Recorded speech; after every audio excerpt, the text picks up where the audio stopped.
Estamos avanzando en esta serie que titulamos Legado, y son convicciones bíblicas que nosotros como padres de familia hemos de enseñar a nuestros hijos.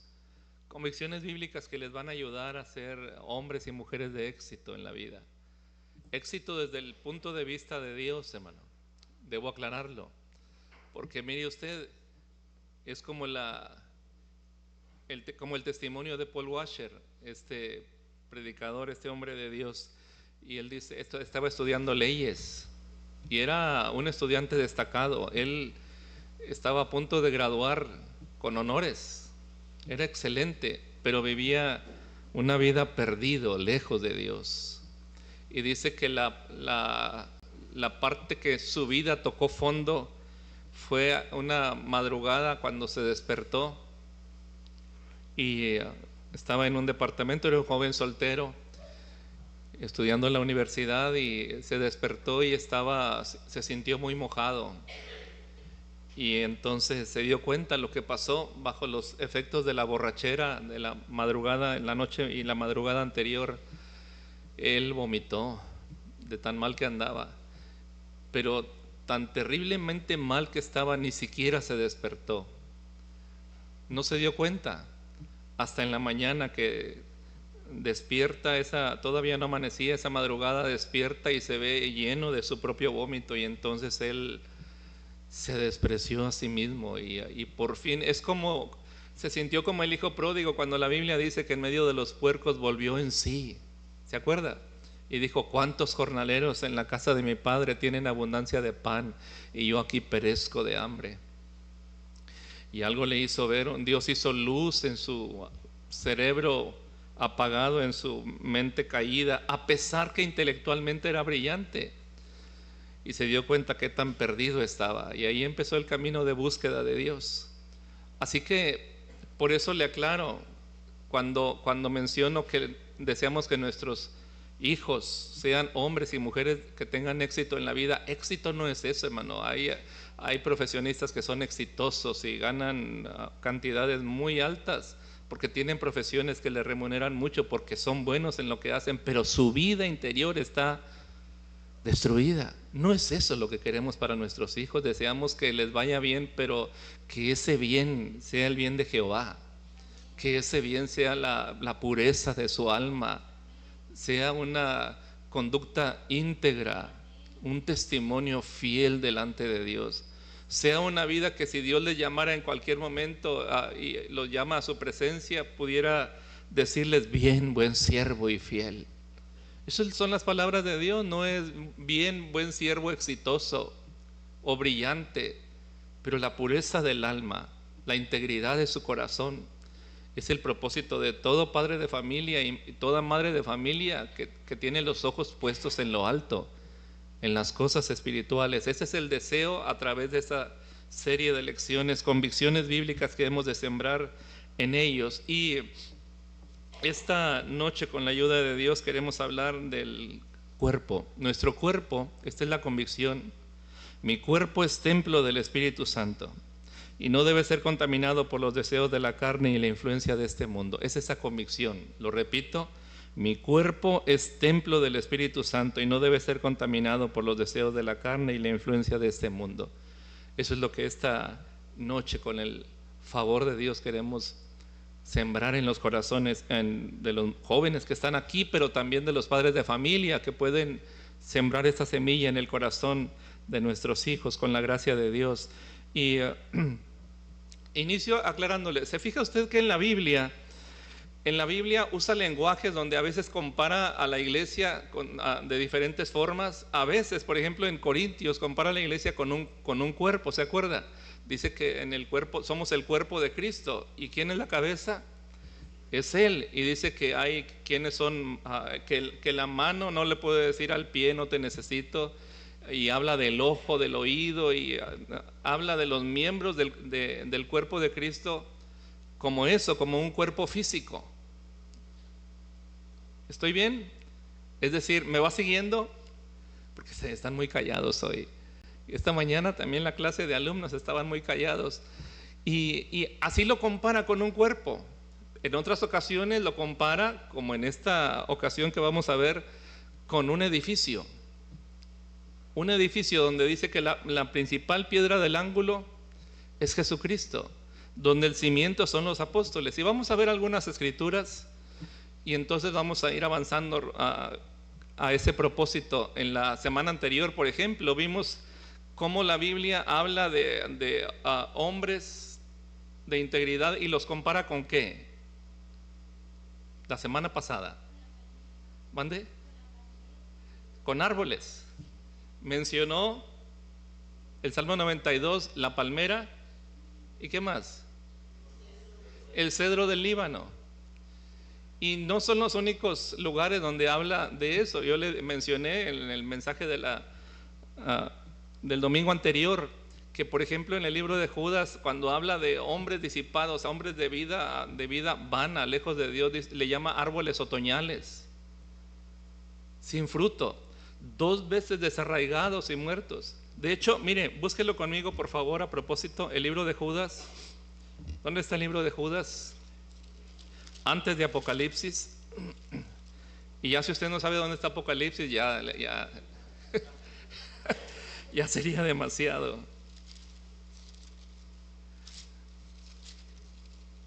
Judas solo tiene un capítulo y entonces el versículo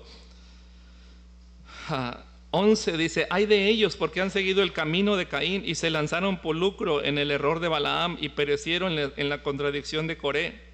Estos, hablando de estas personas, son manchas en vuestros ágapes que comiendo impúdicamente con vosotros se apacienten a sí mismo. Mire cómo los describe: nubes sin agua, llevadas de acá para allá por los vientos. Y luego lo que le mencioné, árboles otoñales. ¿Por qué le llama árboles otoñales?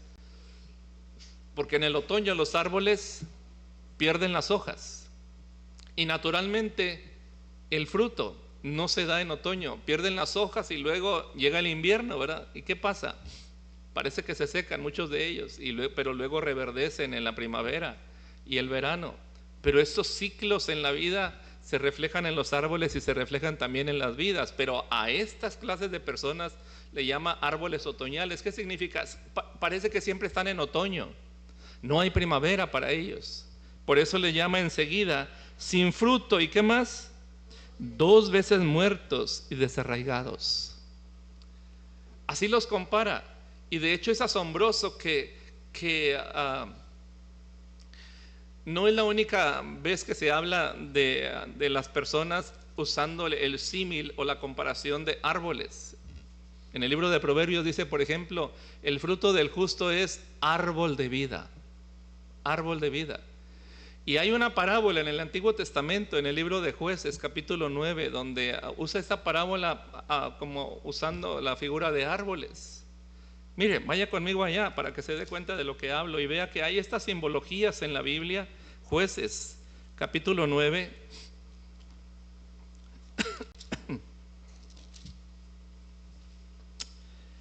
¿Ya lo encontró? Rapidísimo. A 1000 por hora. Versículo 7, Jueces 9:7. Cuando se lo dijeron a Jotam, fue y se puso en la cumbre del monte de Gerizim, y hablando su voz clamó y dijo: oídme, varones de Siquem, y así os oiga Dios. ¿Fueron una vez los árboles a qué? A elegir rey sobre sí. Y dijeron al olivo. ¿A quién? Al olivo: reina sobre nosotros. Mas el olivo respondió: ¿he de dejar mi aceite con el cual en mí se honra a Dios? Porque ¿qué sale del olivo? El aceite de olivo, que era el aceite que usaban para el aceite de la unción. Y todavía, ¿se honra a Dios y a los hombres para ir a ser grandes sobre los árboles? Y dijeron los árboles a la higuera: anda tú, reina sobre nosotros. Y respondió la higuera: ¿he de dejar mi dulzura y mi buen fruto para ir a ser grande sobre los árboles? Discúlpenme, leí la higuera y se me antojó. Dijeron luego los árboles a la vid: pues ven tú, reina sobre nosotros. Y la vid le respondió: ¿he de dejar mi mosto que alegra a Dios y a los hombres para ir a ser grande sobre los árboles? Dijeron entonces todos los árboles: ¿a quién? a la zarza. Mire cómo va descendiendo, porque ¿se da cuenta qué árbol no está siendo mencionado? ¿Qué dijimos atrás? La palmera ni el cedro, pero habla del olivo y luego la higuera y ahora la zarza que en segundos se consume, que no tiene fruto realmente. Y por eso llamó la atención de Moisés cuando la zarza ardía y no se consumía. Pero va descendiendo. ¿Dónde anda buscando rey?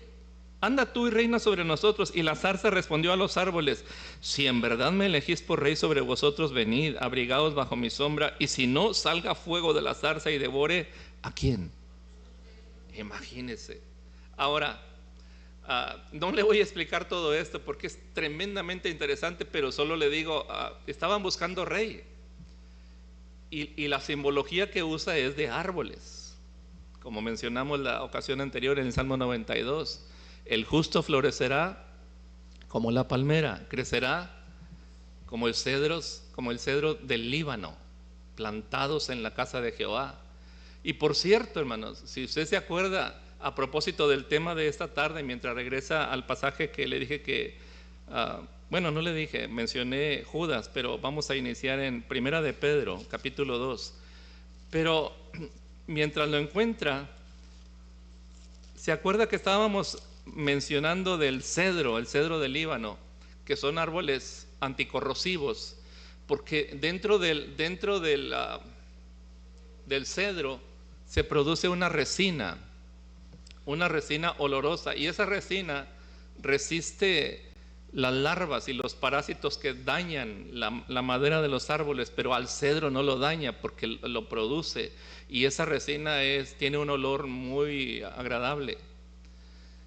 Y yo le pregunto, cuando usted lee esto, ¿y por qué se produce en el cedro sí y en los otros árboles no? Porque es un cedro, porque es su naturaleza.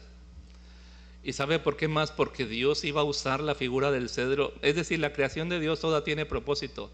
Iba a usar la figura del cedro para compararla con un justo.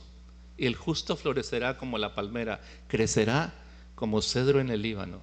De su interior se produce lo que le protege. Como dice en los evangelios, de su interior correrán ríos de agua viva. Y esto dijo, Juan 7, 37 al 39, ¿esto dijo de quién? Del Espíritu Santo, que habían de recibir los que creyesen en él. De dentro. Y le protege de la corrosión, de lo que le pudre, de lo que le daña, de lo que le afecta. ¿Por qué está en el cedro? Porque es un cedro, es su naturaleza. Y tiene un olor muy delicioso, muy deleitoso. Lo que decía Pepe, que yo no sabía, dice, hay clientes que nos piden, ve que en las carpinterías se produce mucho aserrín, y dice, pero hay gente que exclusivamente nos piden, júntame aserrín pero de cedro, porque lo ponen en los cajones y en sus closets por el olor que despiden, y lo compran. Y entonces, si está pensando apuntarse, ya me apunté yo primero, ok. pero lo que le digo es esto, hermano. Ese olor, y se presta a la simbología, porque la Biblia dice que delante de Dios somos olor grato. Delante de Dios, el creyente genuino, el cristiano genuino, huele bien. Y no solo hablo físicamente, que también va en el paquete, ok, pero hablo de su vida. Para Dios somos grato olor. Y así que lo compara con árboles, pero también con un edificio. Porque dice que somos, no sabéis que somos templo del Espíritu Santo. Pero iniciemos ahí, en Primera de Pedro. Vamos a ver algunos pasajes de la Escritura. Primera de Pedro capítulo 2, por favor. Versículo, mire, voy a leer desde el 1, y luego en el 4 y 5 quiero que note cómo cambia el lenguaje. Desechando pues toda malicia, todo engaño, hipocresía, envidias y todas las detracciones, desead como niños recién nacidos la leche espiritual no adulterada, para que por ella crezcáis para salvación. ¿A quién está hablando? A los creyentes. Y es un lenguaje normal. Pero mire sigo en el versículo 3, si es que habéis gustado la benignidad del Señor. Y mire cómo cambia el lenguaje en el 4 y 5. Acercándoos a Él, ¿cómo le llama? Piedra viva, desechada ciertamente por los hombres, mas para Dios escogida y preciosa. Miren el 5, vosotros también como piedras vivas, sed edificados, ¿como qué? Casa espiritual y sacerdocio santo, para ofrecer sacrificios espirituales aceptables a Dios por medio de Jesucristo. Así que dice, son como piedras vivas para edificar una casa espiritual. Vaya ahora al libro de Efesios capítulo 2. Efesios capítulo 2. Versículo 20 al 22. Ahora voy a leer un poco atrás del libro de Efesios y mire cómo habla de los creyentes, en qué tono. Voy a leer más atrás para que se dé cuenta del contexto. Desde el versículo 11, Efesios 2:11. Por tanto, acordaos que en otro tiempo vosotros los gentiles en cuanto a la carne erais llamados sin circuncisión, por la llamada circuncisión hecha con mano en la carne. En aquel tiempo, verso 12, estabais sin Cristo, alejados de la ciudadanía de Israel y ajenos a los pactos de la promesa, sin esperanza y sin Dios en el mundo. El lenguaje es normal, sígame. Pero ahora en Cristo Jesús, vosotros que en otro tiempo estabais lejos, habéis sido hechos cercanos por la sangre de Cristo, porque Él es nuestra paz, que de ambos pueblos hizo uno, derribando la pared intermedia de separación. Verso 16, y mediante la cruz reconciliar con Dios a ambos en un solo cuerpo, matando en ella las enemistades. Y vino y anunció las buenas nuevas de paz a vosotros que estabais lejos y a los que estaban cerca, porque por medio de Él los unos y los otros tenemos entrada por un mismo espíritu al Padre. ¿Quiénes son los unos y los otros? Judíos y gentiles. Verso 19, así que ya no sois extranjeros ni advenedizos. ¿Quién es un advenedizo?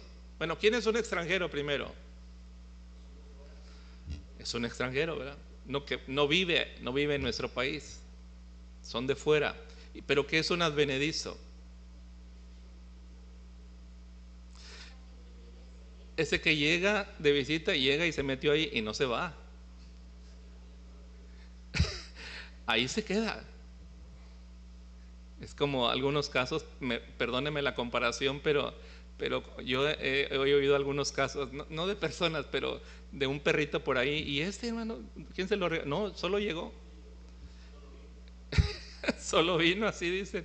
Y entonces sucedió que la hermana o el hermano se condolió del perrito hambriado, ¿verdad? Y le dio algo y menos se va. Y entonces, o los hijos, y ahí se quedó. Un advenedizo es una persona de ese tipo. Llegó y nadie lo invitó. Yo le he dicho que alguna vez nos pasó eso en casa. Llegó alguien, no supimos quién era, pero llegó y predicó en la iglesia. Yo creo los adultos sí sabían, pero yo estaba 11 años y a mis papás les agradaba mucho invitar a la gente que iba a predicar a la iglesia, les gustaba invitarlos a cenar. Así que eso no era inusual para nosotros. Y entonces él llegó y predicó ese domingo en la iglesia, venía del DF, y entonces mis papás lo invitaron a cenar. Yo no supe quién era y entonces llegamos a la casa, cenamos como después del culto, 8:30, 9 de la noche, y luego estaban platicando y todo, se dieron las 9:30, las 10, las 11, las 11:30. Nosotros nos fuimos a dormir y él no tenía trazas de irse. Le ofrecieron un lugar donde dormir y no sé cuántos días duró ahí, hasta que ya no sé cómo pasó el capítulo ese, pero ahí se quedó varios días. Ese es un advenedizo. Está ahí y nadie lo invitó, pero no es de la familia. Bueno, dice la escritura, ya no sois extranjeros ni advenedizos, sino que, mire la diferencia, conciudadanos de los santos. ¿Y qué más? Miembros de la familia de Dios. Bendito sea su nombre. Ninguno es advenedizo en la casa de Dios, en la familia de Dios. A usted sí alguien lo invitó, ¿verdad? ¿Quién lo invitó? Lo invitó el Señor, hermano. Lo invitó el Señor Jesucristo. Si alguien le pregunta, ¿y quién te invitó? El Rey de Reyes y Señor de Señores. ¿Quién le va a decir algo si es el invitado por el Señor? Ninguno puede venir a mí si el Padre que me envió, ¿qué? No le trajere. Así que fue Él quien lo trajo. Y luego, pero mire cómo cambia el tono ahora, porque dice miembros de la familia de Dios. Suena como normal, personas, miembros de una familia. Pero aquí cambia el lenguaje, verso 20. Edificados sobre el fundamento de los apóstoles y profetas, siendo la principal piedra del ángulo Jesucristo mismo. Ahí ya empieza a hablar en términos de ¿qué? De construcción, de un edificio. Verso 21, en quien todo el edificio bien coordinado va creciendo para hacer ¿qué? Un templo santo en el Señor, en quien vosotros también sois juntamente edificados ¿para qué cosa, hermano? Morada de Dios en el Espíritu, así como en el templo de Salomón cuando se construyó, hermanos, y cuando se terminó de construir, ¿qué hicieron? Después de que la construcción quedó terminada, la construcción física, material,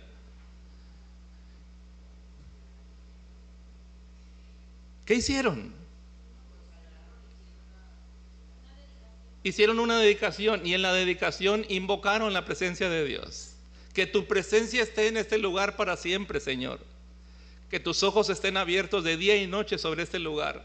Cada persona que venga aquí y clame a ti arrepentido o agradecido, tú, Señor, oirás desde los cielos. Esta es la casa que yo he edificado para ti, oró Salomón el rey, ¿verdad? Se la consagraron a Dios, se la consagraron al Señor, y Él se agradó el punto que cuando ellos terminaron de orar, la gloria de Dios llenó la casa, y los sacerdotes no podían ministrar por la presencia de Dios que llenó ese lugar. Un santuario. ¿Y sabe qué, hermano? De hecho, cuando la Biblia dice, ¿no sabéis que sois templo del Espíritu Santo? Estaba leyendo en los libros que usa un pastor para estudiar, que en el original, hermano, cuando dice que sois templo del Espíritu Santo, en el original la palabra que se usa es sois un santuario. Para que tenga una idea más clara, un santuario como el santuario de Salomón, como el templo de Salomón, un lugar santo dedicado a Dios. Eso es nuestro cuerpo. Ahora, vaya conmigo allá, por favor, primero a los Corintios capítulo 3. Primero a los Corintios capítulo 3.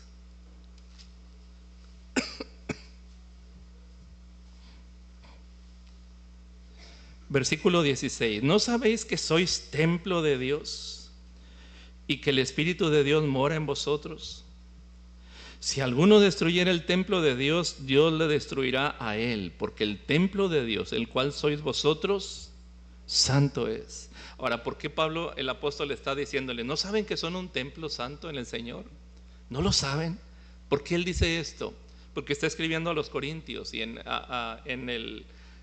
en la iglesia de Corinto, hermano. La ciudad de Corinto era una ciudad muy pagana y muy sensual, muy entregada a los placeres de la carne. Era como la capital del pecado.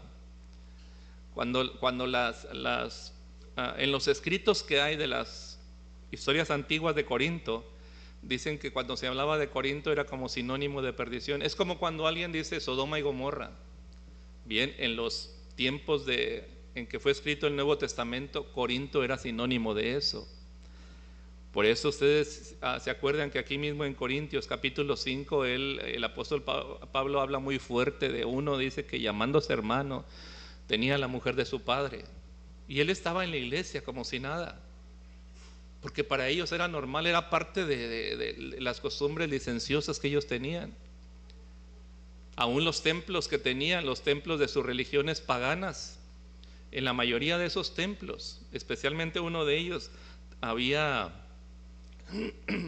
todo el tiempo había sacerdotisas ahí que estaban a cargo del templo. Pero era un centro de prostitución, hermano, porque cuando la gente venía a adorar ahí en ese templo, ellas estaban ahí para atenderlos. Y lo que hacían, se entregaban a los placeres de la carne en ese lugar. Así que era una horrible mezcla de carnalidad y placeres mezclado con religión. Así que cuando ellos conocen al Señor y entonces se llegan a ser parte de la iglesia cristiana, para muchos de ellos no fue fácil entender que la vida en Cristo es diferente, es muy distinto. Y por eso cuando el apóstol Pablo escribe en el capítulo 5 de este hombre que tenía la mujer de su padre, dice: y ustedes están tan tranquilos, están envanecidos, dice, ¿no deberían haberse lamentado por eso? ¿Y sabe por qué nadie se lamentaba? Estaban acostumbrados, era lo común entre la gente. Y yo mencioné la vez pasada que hay lugares en el centro y sur de la República, hay lugares donde todavía es común entre mucha gente que un hombre tenga varias mujeres. Y mi hermano allá, que conoce la cultura y que trabajan entre las misiones alrededor, dice: hemos llegado a lugares donde hay 2 mujeres en el mismo techo y un hombre. Y usted dirá: ¿pero en qué parte es eso? Y más le diré: algunos van a la iglesia. Así que para los pastores enfrentar eso no es cosa sencilla. Es lo que pasó en los días del apóstol Pablo. Por eso él hace esa pregunta, porque aquí a los corintios probablemente fue de las iglesias donde más duramente les habló. Y le llamó que algunos eran carnales en Cristo. Dice: no son carnales, no son como niños en Cristo. Y entonces habla duramente contra ellos. Mire, estoy en el capítulo 3, versículo 3: porque aún sois carnales, pues habiendo entre vosotros celos, contiendas y disensiones, ¿no sois qué? Carnales, y andáis como hombres. Y entonces sigue hablando. Por eso brinco ahora hasta los versículos versículo 10: conforme a la gracia de Dios que me ha sido dada, yo como perito arquitecto puse ¿qué? El fundamento, y otro edifica encima. Otra vez tomando el lenguaje de los creyentes como un edificio. Otro edifica encima, pero cada uno mire cómo sobreedifica, porque nadie puede poner otro fundamento que el que está puesto, el cual es Jesucristo.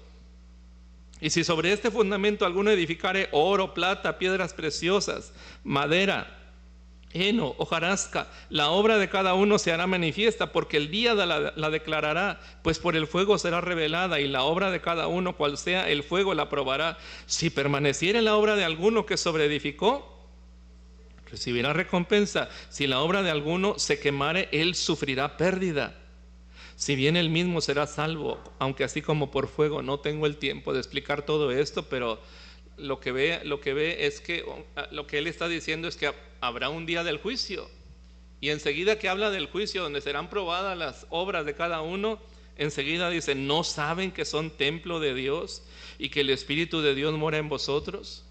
Es decir, hermanos, si la Biblia dice que somos un templo de Dios, haremos bien si batallamos para entender eso. Imagínese a usted mismo como un templo, como un santuario. Aquí usted no diría malas palabras, aunque las diga afuera. Si de repente se le salen, aquí no, ¿verdad? Tendría más cuidado. Aquí no vería cosas inapropiadas. Aquí tiene más cuidado porque es la casa de Dios. Amén. Es la casa de Dios. Es un templo santo al Señor. Está consagrado a Él. Es su casa. Mi casa será llamada casa de oración. Aquí solo se alaba a Dios, hermano. Solo se predica su palabra y solo se le glorifica. Está consagrada para eso, porque es su casa. Un día vino un muchacho hace algunos años. Llegó y se sentó ahí, y era un domingo por la mañana, y entonces escuchó las alabanzas y estaba absorto. Tenía era un muchacho joven, su aspecto como si fuera un rockero, y entonces terminó el culto, y yo me acerqué y le saludé, y dijo, venía con otra muchacha, y dice: qué padre está aquí, me gusta. Ah, ok, qué bueno que te gusta. Y entonces se subió por ahí y tomó otra guitarra que estaba ahí y la prendió. y empezó a rasgar solo, sin preguntarme nada en absoluto. Y yo me quedé parado viéndolo y empezó a rasgar una canción, no sé qué canción sería, pero no era obviamente una canción cristiana. Y empezó a cantar y entonces subí y le dije, mira, me había dicho su nombre, déjame explicarte algo, no puedes hacer eso aquí. Y entonces me mira extrañado, ¿por qué no? Y le digo, dos razones. Primero, esta es la casa de Dios. Aquí solo se alaba a Dios, nada más. La segunda razón, eso que estás tocando, esa guitarra y todo lo que ves aquí está consagrado para el Señor.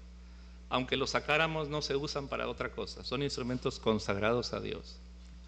Y es peligroso lo que estás haciendo. Entonces la puso ahí y bajó y se fue. Y nunca más regresó. No sé qué suponía o qué esperaba. Pero le diré algo, hermano, eso no es negociable. La iglesia no se ajusta a los deseos de la gente. Pero ya pasó una ocasión, por lo menos una ocasión le diré que una pareja entró y eran sacerdotes y les tocaba ofrecer incienso y lo ofrecieron, pero lo habían preparado de la manera equivocada. Dios había dicho cómo lo debían preparar y ellos lo prepararon diferente. La Biblia no dice las razones, pero dice que prepararon fuego extraño, que Dios no les dijo que hicieran. Y ahí mismo Dios acabó con la vida de ellos. Y eso fue una tremenda lección para la gente. Aquí en la casa de Dios se respeta lo que es la presencia suya. Ahora, podríamos pasar toda la hora hablando de la santidad de la casa del Señor. Pero el punto aquí, hermanos, el punto aquí es que lo mismo que Dios espera que se respete la santidad de su casa, lo traslada ahora en labios del apóstol Pablo. Dice, ¿no saben que su cuerpo es como el templo? Es templo del Espíritu Santo de Dios. Eso tenemos que entenderlo. Y añade, si alguno, y que el Espíritu de Dios mora en vosotros, así como el Espíritu de Dios descendió en el templo de Salomón, descendió, también mora en nosotros. Si alguno destruyera el templo de Dios, Dios le destruirá a él. Si alguno destruyera el templo de Dios, si alguien se pregunta, pero ¿cómo podría alguien destruir el templo de Dios? Bien, ahora está hablando de nosotros, ¿verdad? ¿No saben que su cuerpo es templo del Espíritu de Dios y que el Espíritu de Dios mora en ustedes? Si alguno destruye el templo, Dios le destruirá a él. Está hablando de su cuerpo, no lo destruya. Hace años hubo una conversación entre un creyente y un incrédulo, y el incrédulo estaba defendiendo los vicios de este mundo, y entonces le pregunta al creyente, dame un solo versículo en la Biblia que hable en contra del cigarro. Un solo versículo en la Biblia que hable en contra del cigarro. ¿Usted conoce alguno? Y el hermano le dijo, bueno, no recuerdo ninguno. De hecho, hay uno que habla a favor del cigarro. Y el muchacho, el hombre le dijo, ¿cuál es? Y dice, en Apocalipsis dice, el que es inmundo, sea inmundo todavía. Y el que es puro, purifíquese todavía. El que es santo, santifíquese todavía. Ahora, si alguien va a pensar en eso, y si incluso va a preguntar, dame un pasaje en la Biblia que hable en contra de las drogas, que el creyente no puede drogarse. Bien, aquí tiene uno. ¿No sabes que tu cuerpo es templo del Espíritu Santo y que el Espíritu de Dios mora en vosotros? Si alguno destruye, es decir, si hace lo que va a destruir tu cuerpo, ¿qué dice? El 17, si alguno destruyera el templo de Dios, Dios le destruirá a él, porque el templo de Dios, el cual sois vosotros, santo es. Y voy a cerrar esto solo diciéndole, hermano, cuide su cuerpo, cuide su salud. Porque por más que usted diga, este cuerpo aquí se va a quedar, mi espíritu, mi alma es lo que se va a ir con el Señor. Sí, pero déjeme aclararle algo. La presencia de Dios habita ahí, y otra cosa, por más que usted diga, pero espiritualmente estoy bien ungido delante de Dios, la unción viaja en ese cuerpo, está en ese cuerpo. Y por más unción que usted tenga, si usted no cuida su cuerpo y se enferma en base a lo que le descuida, lo que come, lo que hace que perjudica su cuerpo, no voy a entrar en todos esos detalles, pero todo lo que hace van a afectar su salud y va a llegar bien temprano al cielo. Sí, porque no se va a perder porque comió lo que no debía, y no se va a ir al infierno porque maltrató su cuerpo y lo descuidó. Va a llegar al cielo, pero estoy bien seguro, que el Señor le va a decir: ¿y tú qué haces aquí tan temprano? Todavía tenía planes para ti allá. Pero lo que uno siembra, eso cosecha. Así que, hermano, cuide su cuerpo porque no es suyo. Ese es el asunto. Comprados sois por precio, dice la Escritura. Vaya al capítulo 6, por favor. Capítulo 6 de 1 Corintios. Leo desde el versículo 12. Una vez más: todas las cosas me son lícitas, mas no todas convienen. Todas las cosas me son lícitas, mas yo no me dejaré dominar de ninguna. Las viandas para el vientre y el vientre para las viandas, pero tanto al uno como a las otras destruirá Dios. Pero el cuerpo, ¿qué dice? No es para la fornicación, sino para el Señor, y el Señor para el cuerpo. Y Dios, que levantó al Señor, también a nosotros nos levantará con su poder. ¿No sabéis que vuestros cuerpos son miembros de Cristo? ¿Quitaré pues los miembros de Cristo y los haré miembros de una ramera? De ningún modo. ¿O no sabéis que el que se une con una ramera es un cuerpo con ella? Pongan atención, porque dice que los dos serán una sola carne. Pero el que se une al Señor, un espíritu es con él. Huid de la fornicación. Cualquier otro pecado que el hombre cometa está fuera del cuerpo, mas el que fornica contra su propio cuerpo peca. Y note qué serio pone este asunto aquí, hermanos: huid de la fornicación. Cualquier otro pecado que el hombre cometa está, ¿qué? Fuera del cuerpo, mas el que fornica contra su propio cuerpo peca. Y si alguien pensaría: bueno, es mi propio cuerpo. No, pero le acaba de decir que su cuerpo es, ¿qué? Templo del Espíritu Santo de Dios. ¿Y por qué habla tan fuerte contra la fornicación? Por lo que dice antes: ¿no sabéis, versículo 16, que el que se une con una ramera es un cuerpo con ella? Porque dice: los dos serán una sola carne. Es decir, cuando una pareja se casa, la Biblia dice que los dos serán una sola carne. Bien, son esposos. Qué bien, son esposos. Se unen físicamente y, claro, emocionalmente. Pero cuando el hombre tiene una aventura o la mujer tiene una aventura, si se casaron ambos y al unirse los dos eran una sola carne, pero uno de los dos va y se enreda con alguien más, es una carne, allá también. Y entonces, ¿dónde está la fidelidad ahora? Ese es el problema. Eso lo hace tan serio y tan terrible. Por eso en el libro de Proverbios, ya lo leímos un tiempo atrás, dice que habla de eso tan fuerte. Capítulos 5, 6 y 7 hasta el 9 de Proverbios hablan de lo serio de esta clase de pecado, y dice que esos son caminos del Seol. El que los anda, dice, muchos de ellos no van a regresar. Será una afrenta que nunca será olvidada. Así que Dios nos guarde. Y entonces aquí dice: huid de la fornicación. Cualquier otro pecado que el hombre cometa está fuera del cuerpo, pero el que fornica contra su propio cuerpo peca. Verso 19: ¿o ignoráis que vuestro cuerpo es templo del Espíritu Santo? Mire cómo lo enfatiza, porque en el capítulo 3 ya había dicho eso mismo y ahora lo repite. ¿Ignoráis que vuestro cuerpo es templo del Espíritu Santo, el cual está en vosotros, el cual tenéis de Dios? ¿Y qué?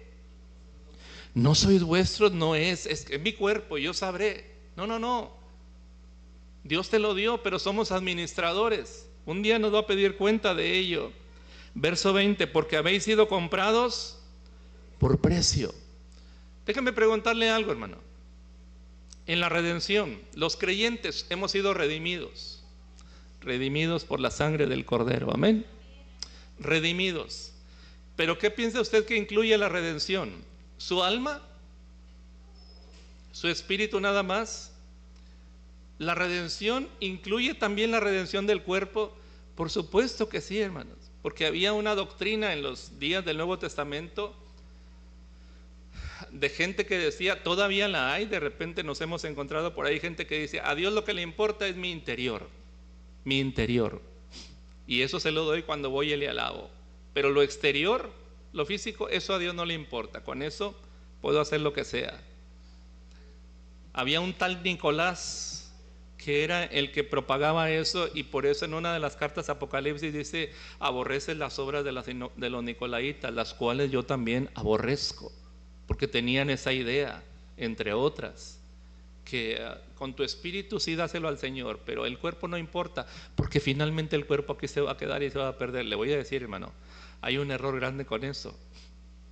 ¿Por qué cree usted que la Biblia dice que cuando Moisés murió, el diablo peleó con Miguel, con el ángel Miguel, por el cuerpo de Moisés? Y uno diría, pero ¿para qué quería el cuerpo el diablo? Bien, tampoco voy a entrar allá porque no quiero desviarme, pero le aseguro que para nada bueno. Contendía el diablo con Miguel, con el ángel Miguel, el arcángel Miguel, por el cuerpo de Moisés. Y ¿sabe qué, hermano? No se engañe pensando, bueno, el cuerpo voy a morir, mi alma, mi espíritu se va con el Señor, y el cuerpo ahí se queda, se va a pudrir, ya no hay futuro para él. No, acuérdese que un día el Señor va a regresar y dice que va a llegar hasta las nubes del cielo y sonará la trompeta, y los muertos en Cristo resucitarán primero. Así que la muerte no es el fin, hermano, es solo una pausa, pero ese cuerpo va a levantarse de la tumba. Lo que haya quedado, aunque sea cenizas, lo que sea, seremos levantados de la tumba. Es la promesa de la palabra de Dios. Así que la redención incluye espíritu, alma y cuerpo. Por eso dice la Biblia, y todo vuestro ser, espíritu, alma y cuerpo, sean guardados irreprensibles hasta la venida del día de Dios. Irreprensibles. ¿Por qué? Porque habéis sido comprados por precio. Glorificad pues a Dios en vuestro cuerpo y en vuestro espíritu, los cuales son de Dios. ¿Y por qué aquí en este argumento menciona que fuimos comprados? Porque habéis sido comprados por precio. Por una razón, porque lo que está diciendo es un altísimo precio se pagó por ti, incluido tu cuerpo. ¿Cómo es que vas a blasfemar el nombre de Cristo usando tu cuerpo para lo que Dios aborrece? ¿Cómo vas a hacerlo? Y cuando dice habéis sido comprados por precio, ¿a qué se refiere? A lo que Cristo hizo en la cruz, al tremendo sacrificio que hizo en la cruz. Alguna vez le dije de una película que alguien me contó hace años, Rescatando al Soldado Ryan, una película de guerra, y no sé, ni siquiera le estoy diciendo que la vea, aunque ya cuando uno dice no le digo que la vea, ya sé lo que sucede normalmente, pero es muy cruda, es una película de guerra, pero lo que quiero rescatar es esto. Un soldado, Ryan, cae cautivo de los enemigos, y el ejército norteamericano envía una tropa que lo rescate, y lo logran, pero en el proceso de rescatarlo van muriendo uno tras otro, los que fueron enviados para rescatarlo, y al último muere el jefe de ese grupo del ejército que fueron a rescatarlo. Justo cuando llegan por él se salva, pero presencia la muerte de su jefe y no sabe qué hacer, y su jefe le dice: mucha sangre se pagó por ti, un alto precio se pagó por ti, vive dignamente de ello. Y el epílogo de la película, la parte final, es este hombre ya siendo un adulto con su esposa, que va al panteón viendo las tumbas, no sé si de todos, pero de uno de los jefes, y el hombre voltea con su esposa y se acuerda de eso y le dice: dime la verdad, ¿he vivido dignamente de la sangre que se derramó para que yo viviera? Yo creo que eso tendremos nosotros que preguntarnos, hermano. ¿Estoy viviendo dignamente del alto precio que se pagó por mí?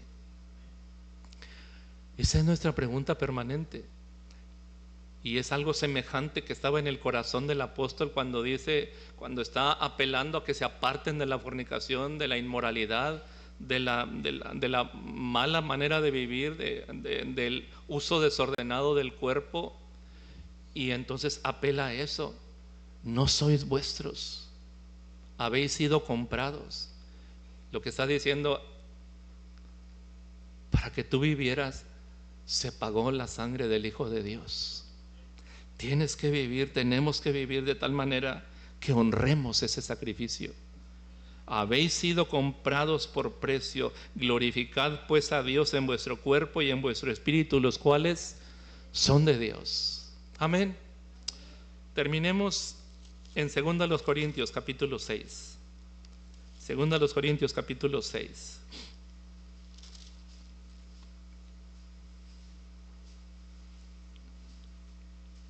Ahí habla del templo de Dios y los ídolos, pero permítame leer toda la serie de esos versículos del 14 en adelante.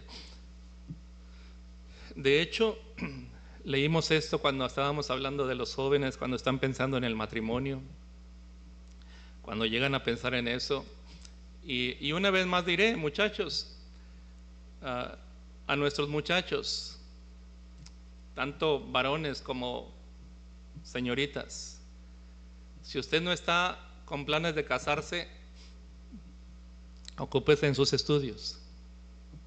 El noviazgo, la palabra que usan para noviazgo, que es un preámbulo para el matrimonio, es cuando dos personas están comprometiéndose para casarse, y como tienen esos planes, ocupan tiempo de conocerse, de planificar el futuro, pero es un tiempo de platicar, de ponerse de acuerdo, de hablar del futuro, porque habrá quien quiere, como decía la cancioncita antigua, ¿cuántos hijitos quieres tener?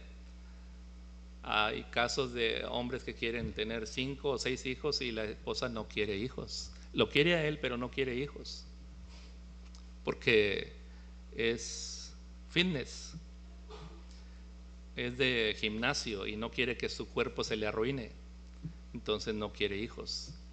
Ya Paulo y Lili nos contaron de un matrimonio que se deshizo por esa razón. Se casaron enamorados y el problema es que nunca hablaron de eso, del futuro juntos. Solo sabían que se amaban, pero empiezan a pasar los meses y él se da cuenta que ella no quiere hijos, y lo va evadiendo de una forma y de otra, hasta que al paso de los años él le dice a ella, pero yo quiero hijos, y ella dijo, yo no, yo estoy 100% dedicada a mi profesión, porque a eso se dedicaba, no sé el nombre, pero que entrenan y son casi fanáticos de su, no es físico-culturista, pero como maestra de gimnasio, y se cuidaba mucho y todo eso, y ella dijo, eso me va a arruinar el cuerpo y yo no lo voy a hacer. Y al final de todo, siendo los dos creyentes, terminaron separándose, porque no hablaron de estas cosas antes. Tendrían que hablarlo. Por eso son las pláticas prematrimoniales que se dan, la consejería prematrimonial. Y ya hemos hablado de esas cosas, pero hablar entre unos y otros es provechoso, es correcto, saber si están de acuerdo, porque dice la Biblia, andarán los dos juntos. Si no están de acuerdo, tendrían que hablarlo. Y de eso van a hablar los jovencitos de 13, 14, 15 años. ¿Estás pensando en casarte? Le decimos, no estoy pensando. Entonces no es tiempo para eso. Es normal y es correcto cuando les empieza a traer la jovencita o el jovencito, en el caso de las muchachas, es normal y está bien, pero no es el tiempo. Y si usted dirá, pero entonces ¿por qué Dios puso esos impulsos ahí?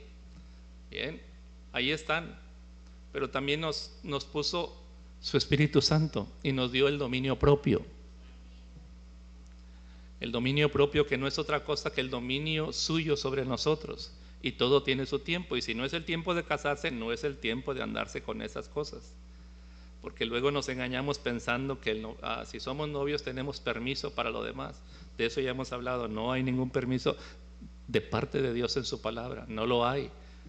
Y empieza a andar en terrenos peligrosos si se adelanta con eso. Así que esperen en el Señor, honre al Señor en su soltería.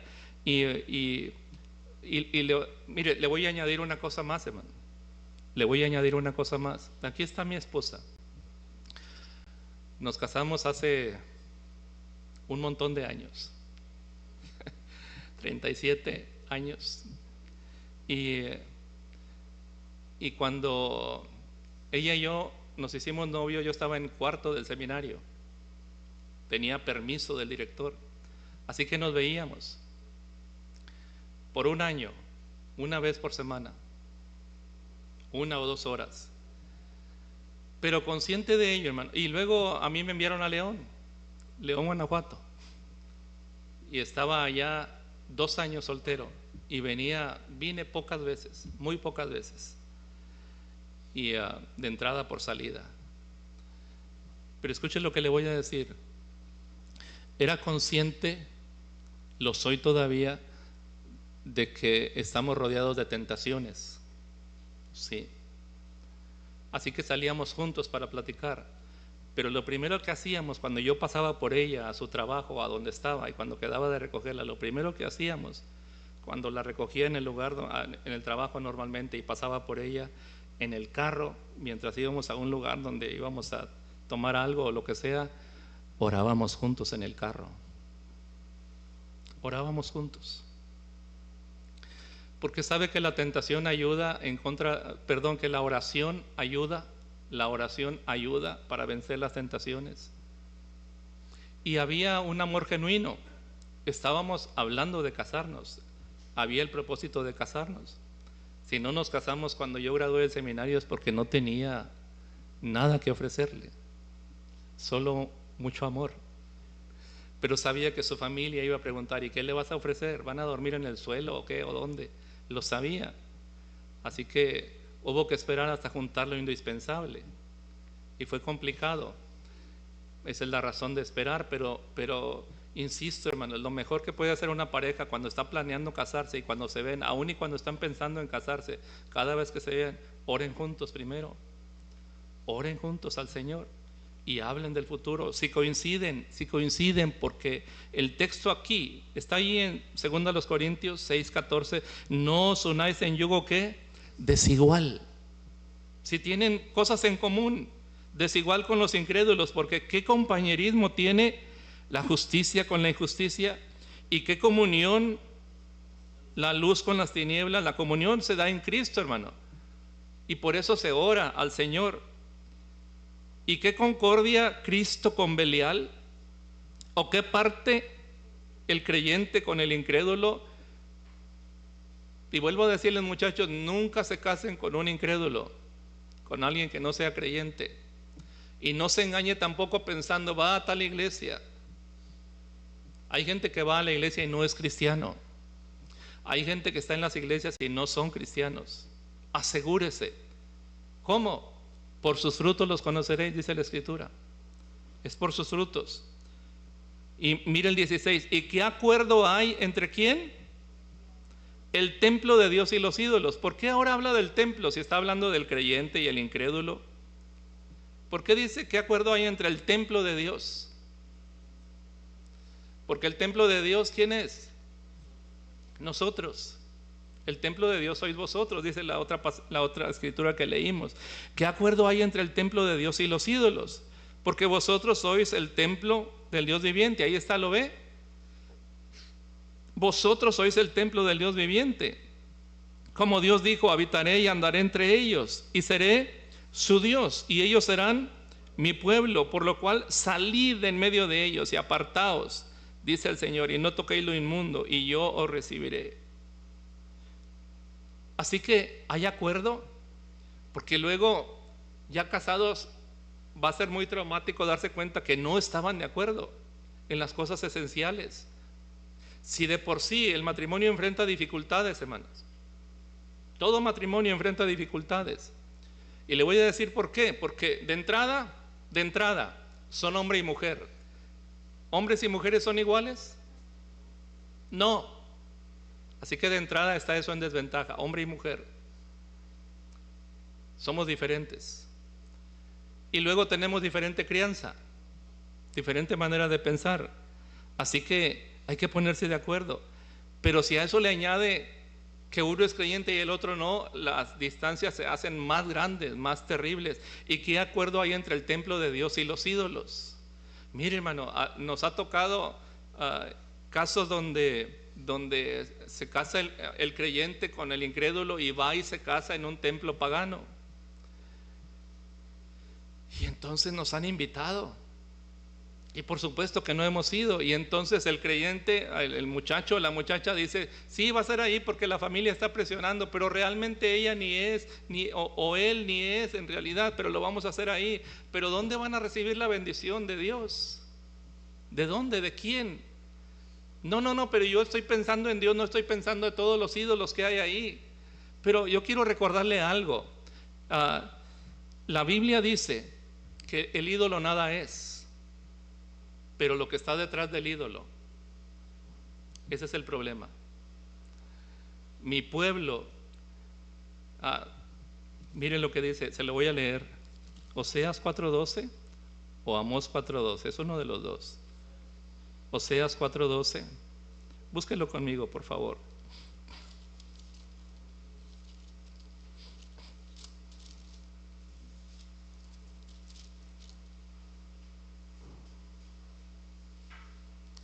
Sí, Oseas 4:12. Mi pueblo, ¿ya lo encontró? ¿Ya lo encontró? Les pregunto. Ok. ¿Sí están despiertos? Amén. Bien. Mi pueblo a su ídolo de madera pregunta. Ahora, un ídolo. Haga una pausa ahí, por favor. Mi pueblo a su ídolo de madera pregunta. Un ídolo. ¿Qué dice el Salmo 115? Tienen ojos y no ven. ¿Qué más? Tienen boca y no hablan. Tienen orejas, no oyen. Tienen manos y no palpan. Tienen pies y no andan. Pero entonces, mira lo que dice enseguida. Mi pueblo a su ídolo de madera le pregunta, y el leño le responde. ¿Cómo es que le responde? ¿No que tiene boca y no habla? No, el ídolo no. Pero lo que está detrás le acabo de decir. A su ídolo de madera pregunta y el leño le responde. ¿Por qué? ¿Quién es el que responde? Un espíritu. Espíritu de fornicaciones lo hizo errar y dejaron a su Dios para fornicar. Hay un ídolo detrás que le responde para alejarlo del Señor. ¿Cuál es la versión que usted oye? Le voy a decir, estuvimos 15 años en las misiones, León y Guadalajara. Y cada vez que hablábamos a la gente del evangelio y decían, no, pero a mis sanjuditas yo no lo dejo por nada, o a este o al otro. Y entonces me decían, usted no me va a quitar el hecho de que un día mi hijo estaba muy enfermo y se lo encomendé y le pedí que me lo sanara y me lo sanó. ¿Puede el diablo hacer milagros? Sí puede, especialmente si piensa en lo que va a recibir a cambio. ¿Qué va a recibir a cambio? La lealtad de las personas, su corazón, no solo de ellos, de los padres, sino cuando el hijo va creciendo le dicen, mi hijo, cuando usted era chiquito, mire, esto sucedió. Y el hijo crece con esa idea. Y eso se transmite de generación en generación. Es como el juego de ajedrez, hermano, o las damas. Usted entrega una pieza, pero el chiste o el asunto de ganar el partido, ¿cuál es? Usted deja que le coman una, pero usted come 2 o 3. Así que no es ningún problema hacer un milagro si a cambio obtiene la lealtad y la fe de las personas. Por eso lo que usted lee ahí, el leño le responde porque espíritu de fornicaciones lo hizo errar y dejaron a su Dios. Ese es el plan. Por eso es lo que está allá en Corintios. ¿Qué acuerdo hay entre el templo de Dios y los ídolos? Y ahí mismo en Corintios, si regresa conmigo,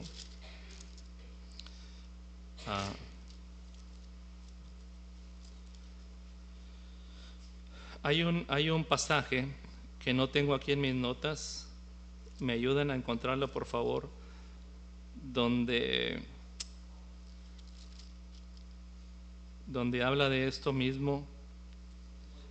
Es en Corintios. Estoy tratando de acordarme de la frase. Ah,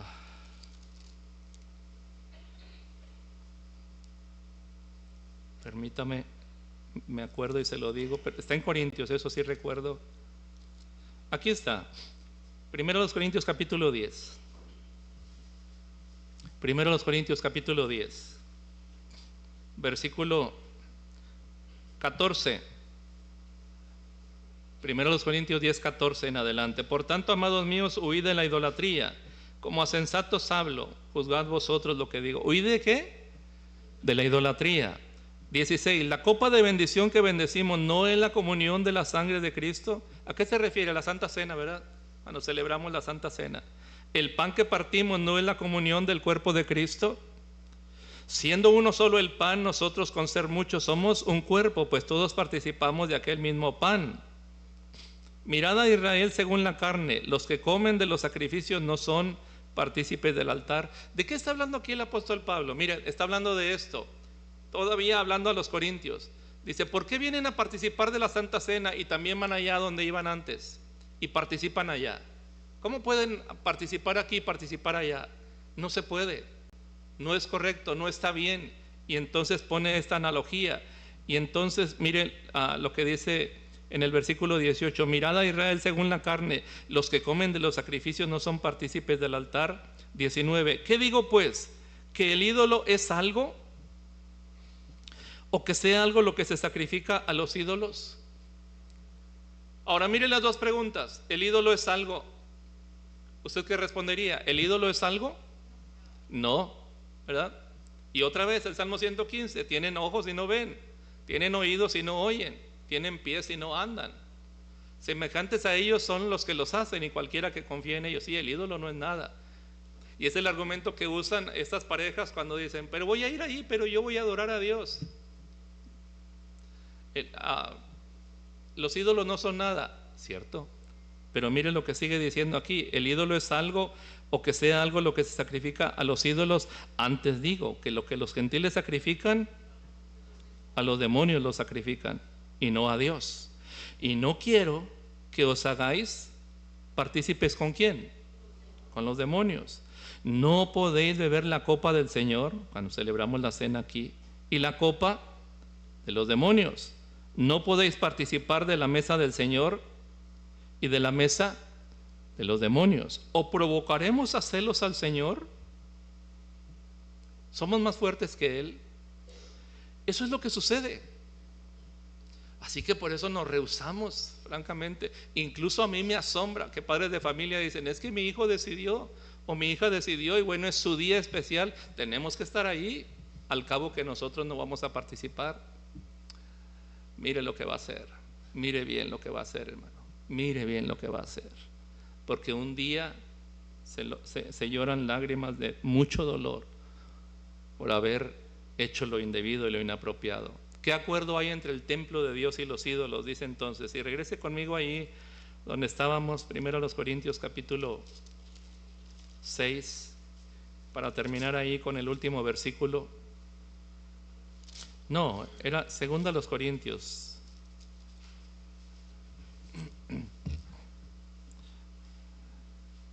Segunda a los Corintios capítulo 6. ¿Qué acuerdo? 6:16, segunda a los Corintios 6:16. ¿Qué acuerdo hay entre el templo de Dios y los ídolos? Porque vosotros sois el templo del Dios viviente. Como Dios dijo, habitaré y andaré entre ellos, y seré su Dios, y ellos serán mi pueblo. Por lo cual, salid en medio de ellos, y apartaos, dice el Señor, y no toquéis lo inmundo, y yo os recibiré, y seré para vosotros por Padre, y vosotros me seréis hijos e hijas, dice el Señor Todopoderoso. Así que, amados, puesto que tenemos tales promesas, lea conmigo lo que sigue. Limpiémonos de toda contaminación de carne y de espíritu, perfeccionando la santidad en el temor de Dios. Y diré una última cosa para los jóvenes. En estas conferencias, ha habido conferencias para jóvenes, invitándoles a la pureza sexual, a la pureza moral, hasta el día del matrimonio. Y en estas grandes conferencias por todos lados, cuando se hace esta invitación a guardarse hasta el día del matrimonio, Ha habido casos donde el joven, la señorita dice, la exhortación me llegó tarde, la advertencia me llegó tarde, cuando ya hice lo que no debía. ¿Qué puedo hacer ahora? Y hay algo que ellos llamaron, no sé si está correcto o no, pero le llamaron la segunda virginidad. ¿A qué se refieren? Se refiere a esto: si ya tropezaste, si ya hiciste lo que no debías, por ignorancia, por debilidad, por andar lejos de Dios, por lo que sea, haz un pacto delante de Dios, comprométete delante de Dios y dile: Señor, a partir de ahora, primero yo te pido perdón por mi pasado, que no te puedo ocultar porque tú lo conoces. Pero a partir de ahora yo hago un voto, hago una promesa delante de ti de guardarme hasta el día del matrimonio. Si tú me permites casarme un día, a partir de hoy yo hago una promesa de guardarme puro para el esposo o para la esposa, en el caso contrario, que tú me des. Y hasta ese día mi promesa es vivir rectamente, guardarme para él o para ella.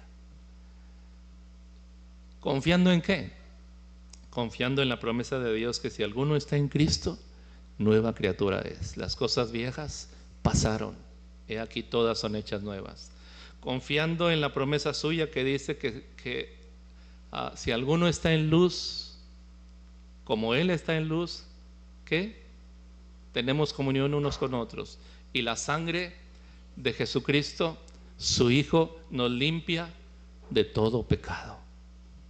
Y eso es hermoso, porque Él siempre nos brinda una nueva oportunidad de acercarnos a Él, y siempre nos brinda una nueva oportunidad de hacer las cosas rectas, y siempre está dispuesto a perdonarnos, a limpiarnos, a purificarnos, y Él tiene poder para hacer eso, para transformarnos.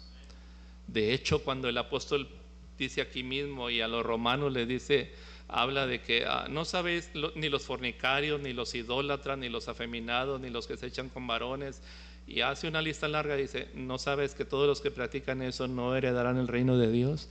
Pero dice, y esto erais algunos, mas ya habéis sido limpiados, ya habéis sido regenerados, ya habéis sido justificados, ya habéis sido santificados por el Espíritu de Dios.